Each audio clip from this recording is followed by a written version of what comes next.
I keep thinking that, oh, that was not supposed to happen. I was supposed to Hexflash even further, but I got knocked up as I came out of it. But I think this is okay because we are getting quite a lot of value off of this. Okay, that's a double kill. Looking for a triple. Ah, no.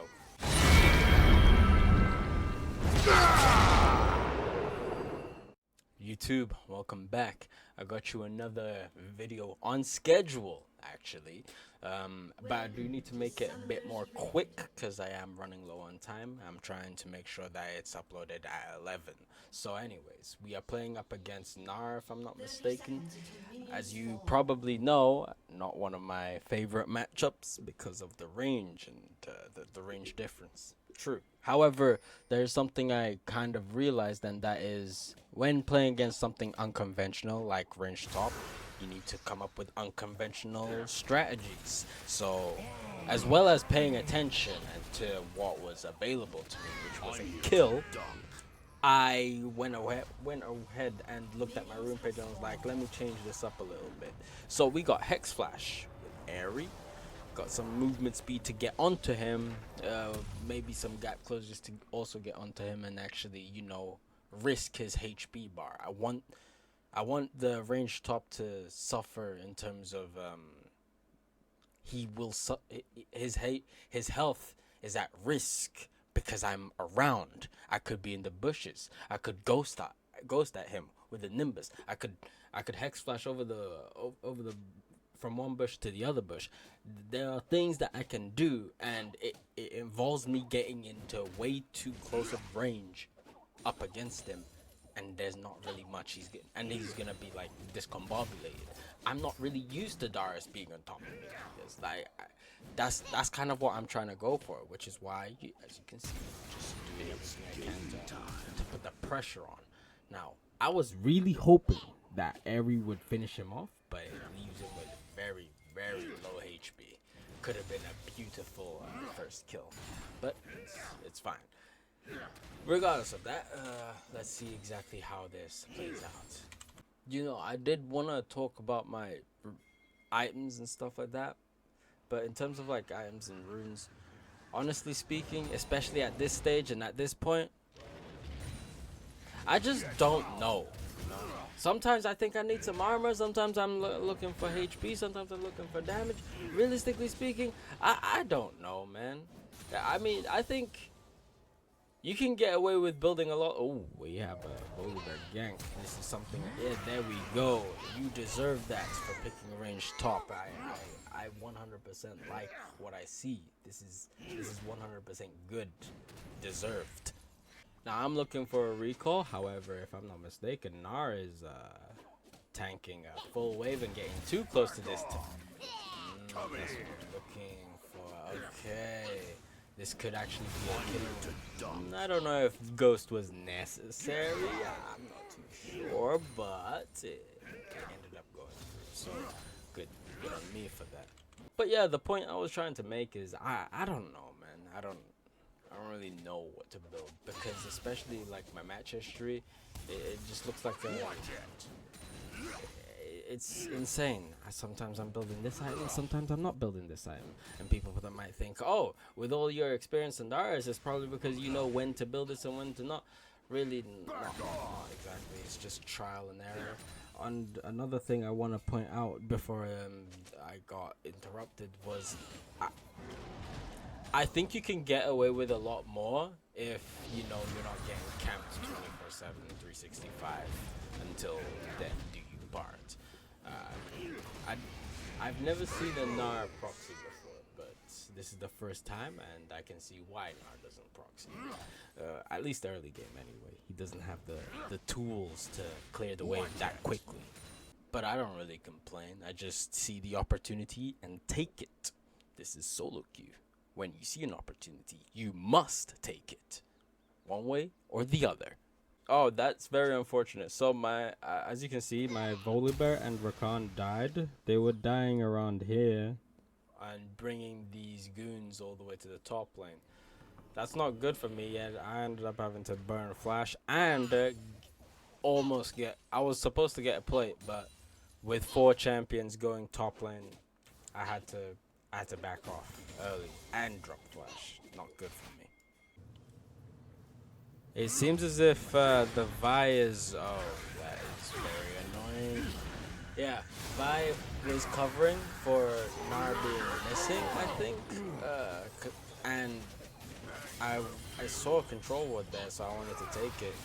But when a jungler is not even CSing the minions on the tower here and just going directly to the control ward that you're trying to take out, you should have every neuron in your system just firing away, telling you, sending danger signals, because that's not normal behavior. Something is wrong, something is orchestrated, and something is about to happen.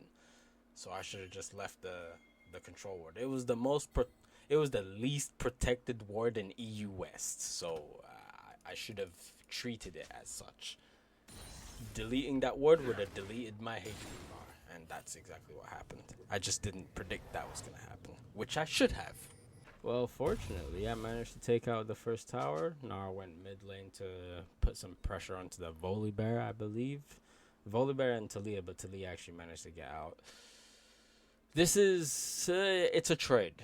We get a tower, but you know, mid lane falls slightly behind. Although she's level 10 while he's level 8, something isn't adding up. But it's not my lane. It's not my business. Looks like the Vig is catching me out. Unfortunately, I didn't play the vision the way I wanted to play. That is a nice knockback from you. It knocked me back a good like 300 units. That's you did what was necessary, so I respect that. I see a very nice opportunity for me to utilize my Hexflash. This way, the Yasuo is baited into staying and taking the tower. Because if he sees me walking over here, I would have to use my ghost if I want to kill him, because he just walk away. How about I just Hex Slash over the wall where you don't see me, and then it's like, now you're forced to fight. It's a guaranteed kill. Look at me trying to push this wave as fast as possible. Not looking like it's working. I need to sidestep this Q. Okay. But it seems as if he's got too much movement speed for me. Yes, he does. Now, I could have ghosted, but it seems as if I was way too greedy. Now, considering I have Cosmic Insight and Lucidity Boots, I think I should have just ghosted anyway. I'm pretty sure I would have been able to find a way to live that. But it didn't happen, so I just failed. Yeah, this is an aftermath. Not really much to. It's not really insightful. It's just they go in under tower after I'm dead. I think it's kind of interesting that the enemy team only think to go under our tower when I'm not alive. I find it a little bit interesting, a little bit discriminative, because you don't want me to get ahead. Yeah, a little bit, because bruh, if I was alive and they dove someone under tower, ooh, we're talking like a triple quadra. You know, something I definitely could work with that, you know, them risking that much, man, I could do wonders. There's potential for a big fight that might happen. We got two people low. TF killed Yunara. Okay, so he's in a bad position because there's no one to help him. It's just him versus the Volibear, but I'm here to lend a helping hand. I could have got a reset there, but that's fine. I can get a reset on the Nautilus. This is good. We get one kill on him. And now I'm looking for a kill on the 9. Although he's a little bit too far away. But he gets the stun, suspending him in place for me to drop the basketball right on his forehead. Okay, good. I, for one, really like the EXP boost on Atakan. Mostly because like Darius getting to level 16 is very important. It's different to other champions. Like that's not good. It's not good because it's so like different. As in, like, the engage was whilst we were doing the Atakan. I don't think so. I just wanted to like scoot them away a little bit. That's all I wanted to do. That was my intention. There was also like a red buff I could have taken after, you know, when they killed the red buff, you can pick up the buff.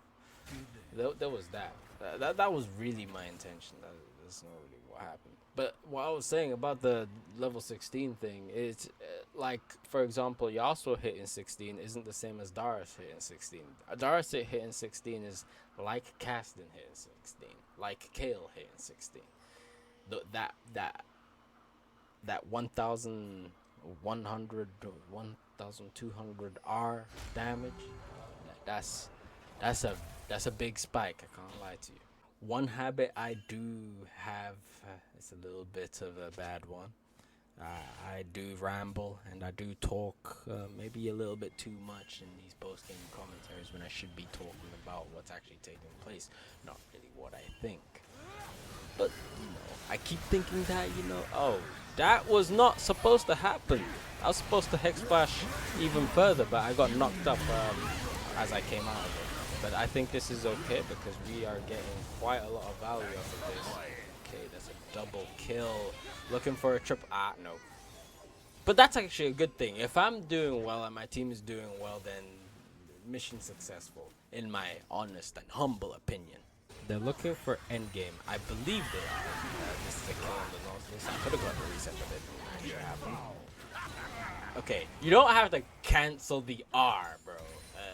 Like that's a little bit, you know, not needed. You don't. That did not have to happen. The Nar is not even here. Not my problem. Dub. This is exactly what I was looking for. G. G.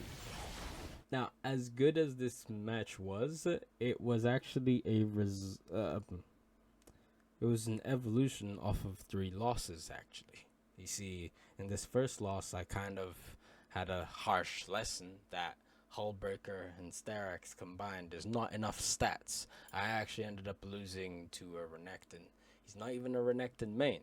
It was so embarrassing that I actually had to drop Hullbreaker altogether. And I wanted to go back into, you know, Bloodmail. But, as you can see, I lost both games. So the first one I was playing against Malphite, who did get quite a lot of assistance from the Kiana. So I ended up falling behind and being an absolute speck of dust in the entire game. Because all Malphite did was just press Q. Even if I could pull him, I was doing no damage. I was already too far behind. Then, if anything else happened, the Corki would just roam on me and then kill me. That's the summary of that game. It didn't really go well. Then this happened. I was playing against Victor, and this is kind of what sparked the whole Hexflash idea, because I spent a good 15 minutes not being able to close the gap. I did nothing. I served zero purpose. Just taking damage, maximizing second wind or whatever that's supposed to be. But that's not what I think should be the case. I think ranged champions, they should feel pressure. They should feel at risk, and that's why I brought in the idea of Hexflash and the Nimbus cloak, so that I can start posing that type of threat. Now, as for the build, I have no idea, man. I did do Stridebreaker into Starax and stuff, and Lucidity Boots to keep the cooldown of my summon spells lower. But really, I'm not too sure. Not 100%, not exactly. But I will figure it out. Trial and error will reign supreme. So there's that. The game itself was mostly good. There was a couple of slip-ups. A bit of greed, a bit of game knowledge missing, because I didn't, pay attention, but I can.